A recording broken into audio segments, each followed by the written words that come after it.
Núna ætlum við að breyta heimildaskránni. Hún hérna beint fyrir neðan og við vorum búin að setja þetta niður á sérsíðu og þið munið að maður þarf að hafa heimildaskrána, hún byrjar alltaf á nýrri blaðsíðu sjálf. Og það sem öðruvísi við útlit á heimildaskránni, ég bara slekka á þessu hér og ég ætla að mjög aðeins og sjá betur þetta hérna. Já.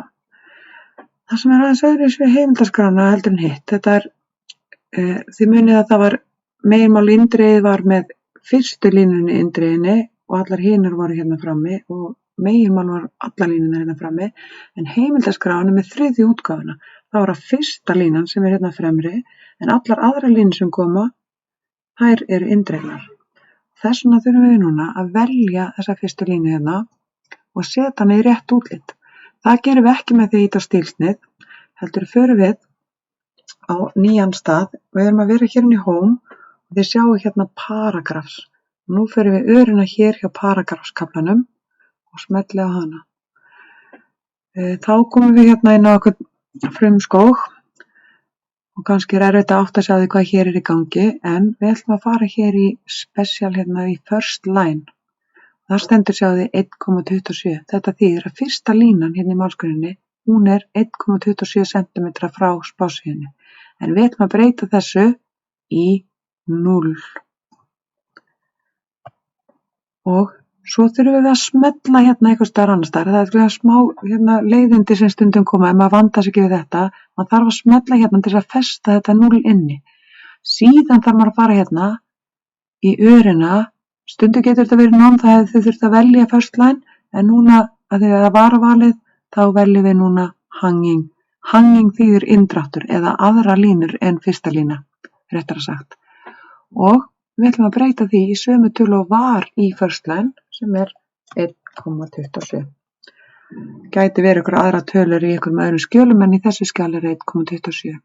Og við smellum aftur hér og þá sjáum við hérna niðri í dæminu kemur að fyrsta lína sé fram við spásíðu og næsta lína indriðin.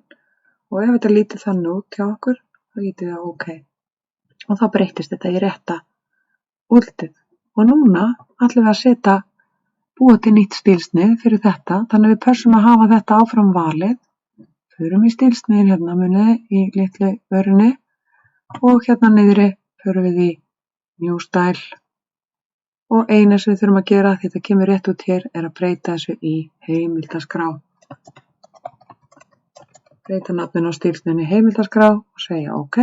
Og þá sjáum við að það bættist hér inn í listan á heimildaskráar, á hérna stílsniða palettunni. Þá bara að velja það sem eftir byrjum að velja hina setningarna sem hérna undir heimildaskrá, smella á heimildaskrá og síðan veljum við slóðurnar sem undir vefslóðir. Passa að við veljum ekki alltaf því við ætlum að hafa fyrirsagnar áfram eins og þær eru. Og við ætlum að gera þetta líka hérna við myndaskrána.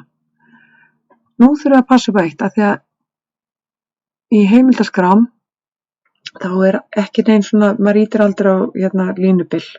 Maður hefur þetta alltaf bara allt í einni belg og biðu, þannig að við bökkum með þetta og munum eftir að setja bil eftir punktunum.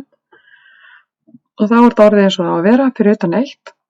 Inn í heimildaskránni þá viljum við ekki hafa neina svona slóðir sem eru virkar og öðruvísi á litin. Þannig að við þurfum einfaldlega að hægri smella á slóðina og segja remove hyperlink. Þannig að þetta sé ekki lengur virkir tenglar. Smellum á þá alla og fjarlægjum þá, hægri smellum og segjum remove hyperlink. Og núna þetta komið.